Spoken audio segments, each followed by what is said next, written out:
Thank you so much, sir, and very welcome to our office. A little part of the Netherlands you see before you, so welcome again. That's correct. Well, actually, these are not fresh ones. You might be fooled by it, but they are they look very like the real ones. So yes, and this is something we do a lot in the Netherlands, flower. زۆر ڕاستە ینی جەنابی کۆنسۆڵ ئەوەش بڵێن کە ئێوە یەکەم وڵاتی جیهانن لە بەرهەمهێنانی گوڵ کەواتە ئێوە وڵاتی گوڵن. Yes, that is correct. We have quite a substantial flower production industry. It's very much in our culture. If you would walk the streets in the Netherlands, every other corner you will see shops of fresh flowers, which is much more than this. There's a lot of varieties that are being produced.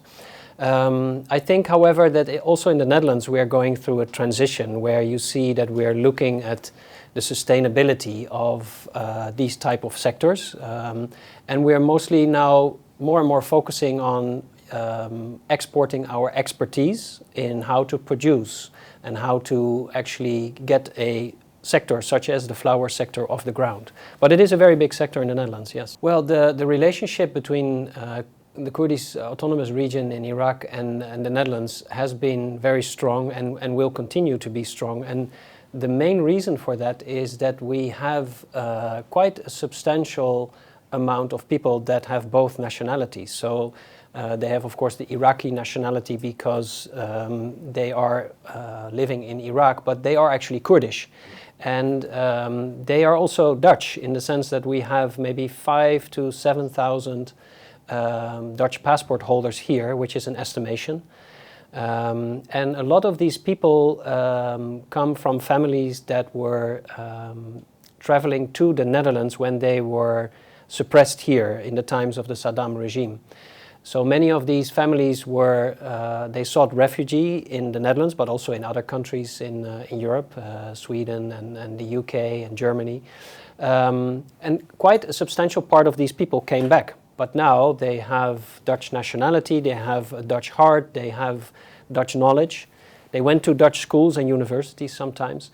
So we have very strong ties in that sense. The people are the main connection between... Yes, there is something, it's nice that you ask about this, because there's something that is quite exceptional about this group. First of all, I think that more than, for instance, some of the other countries in the region, there are shared values between what the Dutch people find important and what Kurdish people find important. That is for one, but also the people that fled the Netherlands in, let's say, the 80s and mostly 90s, fled to the Netherlands from the Kurdistan region. They were a group of people that were looking for refugee because of the suppression of Saddam Hussein. And most of these people were intellectuals or were business people, were politically active. That was the reason they had to flee.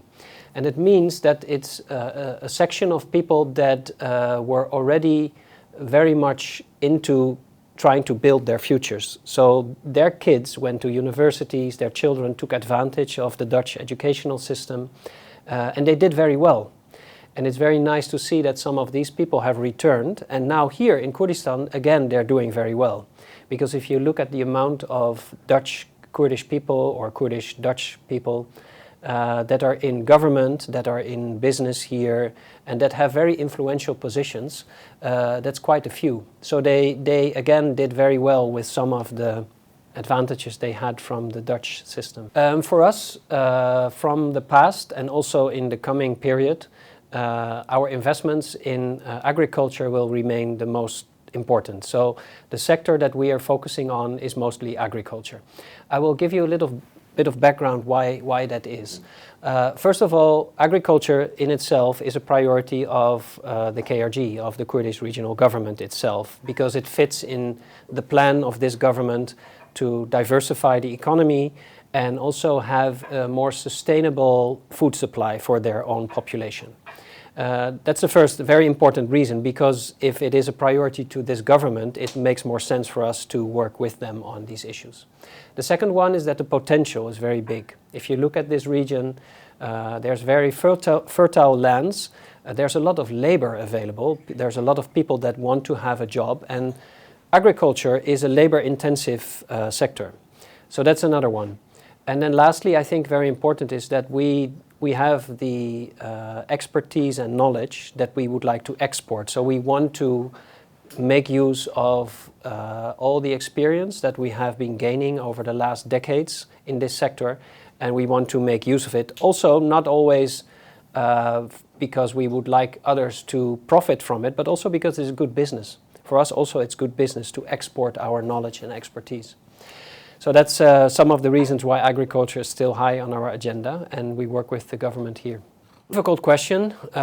First of all, because these issues are foremost, of course, up to political parties, political institutions here.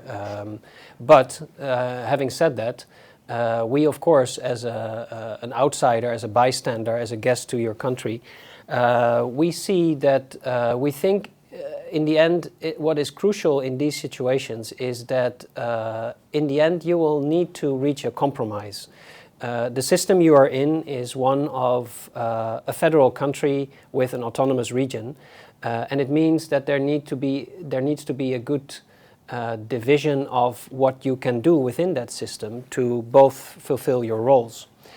How exactly that plays out is really up to the leadership here, and my plea is actually that all political parties here and also the leadership do that from the interest of the people. Both the Iraqi people, the Kurdish people, their interest should be at the top of mind of political leaders when they make decisions about all kinds of things that have to do with budgets, with oil, with water, the essential things, because in the end it should benefit the Iraqi and Kurdish population. Well, like I said, the constitution, of course, is an important part of this puzzle. So if you're looking for compromises, there should be guidance from a constitution, that's for sure. I think it's also important to realize that Iraq is a young democracy. You are growing into a role step by step, and this is a bumpy road. It's not going to be easy to jump from the history you have had into a full-fledged working democracy. That will take effort, it will take some painful decisions, and like I said, it needs compromise. It needs very much compromise to be sure to get to the next level. Again, the exact way you fill out these issues between Baghdad and Erbil is not for me to decide on. What I do think, if you look at this issue on the salary payments, it of course affects people directly. If people don't have an income, families don't have food on the table, so it's a very urgent issue. I also think that therefore these people should not be the victims of the disputes between Baghdad and Erbil. So again, like I said before, whatever solution is looked for, political leadership I think should be really aware of what the impact of their decisions is on people. And then one other point I wanted to make is if you look at the amount of people that are depending on these salary payments, that is also not a very healthy situation for the future. And what I mean with that is that in general in Iraq, by far too big part of population is depending on government for their salary payments. So coming back to the things that we think are important for this region, diversifying the economy, investing in private sector development is part of the solution, because if more people are working outside of government, their income, their salary is not depending on these disputes between governments. So we really would like to work with the authorities here to get away from this huge amount of people working for government and diverting them in other ways of job and therefore income generation. دەستخۆش زۆر باشە بە بینە سەر کێشەیەکی تر مەسەلەیەکی تر ئەویش مەسەلەی هەڵبژاردنە لە هەرێمی کوردستان بۆ پەرلەمان. ئێوەش وەکو هۆڵەندا داوای هەڵبژاردنێکی ئازاد و پاک و بێگەر دەکەن. بۆچی؟ Yeah, we do. We think new elections in this region are long overdue. It has been postponed for a number of times for several different reasons. And the reason why we think that elections is such an important part, and of course you're right, elections should be transparent, they should be inclusive, There's all kinds of parameters you want to watch for when you hold elections. But just the fact that there need to be elections is also a very important part of the puzzle. And why? Because what you have seen, I think, especially over the last 1.5, 2 years, is that in the environment where the Kurdish region of Iraq is in, the surrounding you are in with the other countries and other forces, political forces around you, the fact that you don't have a new mandate for your parliament and therefore a new mandate for your government is affecting you. The fact that you do not have had these elections where you can establish again a new parliament, a new government with a new fresh mandate doesn't help the Kurdish plight for being an autonomous region. Because other forces will make use of the fact that you are actually now not a full-fledged democratic system. And therefore I think it is very important that these elections will be held. Yes, like I said, of course, elections should be transparent, they should be inclusive. We also think, any party that wants to register and has an electorate should be able to participate. Again, this part also, however, needs compromises. Like I said, sometimes the greater aim is more important than all the things you want to have for yourself. So I'm not saying that there is not a rightful question of some parties on how and when they should participate. Of course, we are very much in favor of every political party that can register to participate. But we also think parties should be able to make those compromises. So sometimes you get something and sometimes you have to give something. And sometimes you have to find each other in the middle to be able to take the decision that is needed for the greater good. And that would be elections. We really need elections. Especially in the more recent history, where it was important that also minorities have a say and therefore find their place in the elections as well.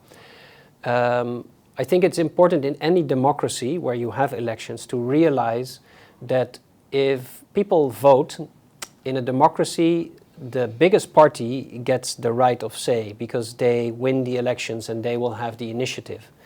But it's also the responsibility of the big parties to always keep in mind that there are minorities and what the minorities need to be part still of the system. So in other words, the fact that you have a majority does not mean that therefore a minority is no longer important. It is important, but there can be different ways, of course, to safeguard the interest of minorities. Well, like I said, it has been part of the system as it was. Of course, I understand what the issue now is with the fact that the minority seats were cancelled in the latest ruling. Again, I think it is important to see what is needed for parties to still have their influence in these elections. That does not always mean that it have to be like the system as it was. It can also be in a different form. But the most essential part is that we don't forget about minorities and that we don't think that in a democracy the majority always has to say what is needed. It's also about minorities. سۆرباشە جەنابی کۆنسوڵ دێنە سەر بابەتێکی تر دەستخۆش بابزانم تێڕوانینی شانشینی هۆڵەندا بۆ کێشەکانی ڕۆژهەڵاتی ناوەڕاست چییە بە دیاریکراویش لەم کاتەدا؟ Well, it's very clear that we have come from a period in which the tensions were rising to a very, very serious level. Last week, I think, was quite dangerous in the sense that there could be a tipping point where the regional powers no longer have control over who is fighting who, because there are so many different factions and so many different political countries and political streams that are fighting each other. What we as the Netherlands have been saying, our minister has been calling constantly for de-escalation. That means that both parties should be aware of what their next step in this process might trigger and how the response from the other party might be. And we have seen here in the Kurdistan region the effects of the tensions and also the military actions. Since last year in October, we have had numerous drone attacks. We have had the big attack here on the Peshrau family. These things have an effect on the Kurdistan region. Nevertheless, this region is not a party in the conflict itself. So it is a very worrisome development, and we are really hopeful that in the coming period parties will clearly make the decisions to de-escalate and bring tension back to a lower level. زۆر باشە دەست خۆشە جەنابی کۆنسولیانی کەواتە بەڕای ئێوە تێکدانی سەقامگیری ناوچەکە مەبەستن ڕۆژهەڵاتی ناوەڕاستە لە خزمەتی هیچ لایەنێکدا نابێت. No, I think that is very clear. I also think in the background, the big players in this region, they are aware of this. They are also aware of the fact that it is in nobody's interest to go beyond that point where nobody has control anymore and everybody is fighting everybody, because all parties will lose. The problem is, of course, where do big military forces take a step back and let this argument prevail above their own national interest, for instance. We are not so much afraid, but we would love to see the flower sector develop further here. And this is also part of some of the issues that we talked about in the beginning on developing the agricultural sector here. It's maybe interesting to know that if you look at the amount of money that the Netherlands has as a revenue out of agriculture, including flour, but also also agriculture, staples, that is huge. It's about, I think last year it was more or less 50 billion euros that we made as a country from this sector. The trade between the Netherlands and the Kurdistan region is going up very quickly. We have seen that also the figures for Iraq are going up very quickly the last period. What we are aware of, however, is that if we develop a sector here, that we help develop a sector here, that it is in a sustainable way. And what I mean with that is that, of course, it's very nice to have a flower production sector here with flower production, but we should also include issues such as water. How are we going to supply these sectors of water? For instance, there are different types, varieties of flowers that are better suited for this environment than others because they need less water, for instance. All these things need to be incorporated if you build a new plan for a sector, because it's actually the opportunity to do it in the right way. And if we can be a small part of that and assist you in that, assist this region in that, we would be happy to do so. Like I said in the beginning, the most important part for us is that we have very much a shared relation, a shared background, and also therefore a shared future because of the people. So that remains important. Next to that, we also share quite some values.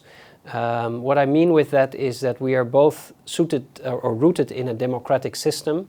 Both our governments do have important specific points about free press, about human rights, about the values that we find important. So therefore I see that the importance of us being still connected to this region is still going to be there in the future. Also because if this region remains stable, it means that the wider region also has a stable factor in Iraq and in the total region. So I hope that solves your question a little bit. دەست خۆش بێ زۆر سپاس زۆر بەڕێز یاکۆ بێرنز کونسولی گشتی هۆڵەندا لە هەرێمی کوردستان گەلێک سپاس بۆ ئەم دیدارە لەگەڵ کوردستان 24 سپاس بۆ ئێوە. You're very welcome. May I still add something? I'm not so sure if you can use it later on. But, it's important to know that this Sunday we have our national day. It's King's Day. So it is the birthday of our king. We have many people from our network coming to this event, and there you will also see some of these issues that we talked about. So we will have some displays on agriculture, on Dutch flowers, on Dutch culture as well. So I hope the Kurdish people and also the Kurdish authorities make good use of that. زۆر چاکە پیرۆزە هەوڵەدەین ئێمەش بەشدار بینە گەر کاتمان هەبوو دەستە خۆش بێ زۆر سپاس زۆر بەڕێز یاکۆ بێرنز وەکو گوتم کۆنسولی گشتی وڵاتی هۆڵندا لە هەرێمی کوردستان زۆر سپاس بۆ ئەم دیدارە لەگەڵ کوردستان 24. زۆر سپاس. Thank you, sir. Thank you.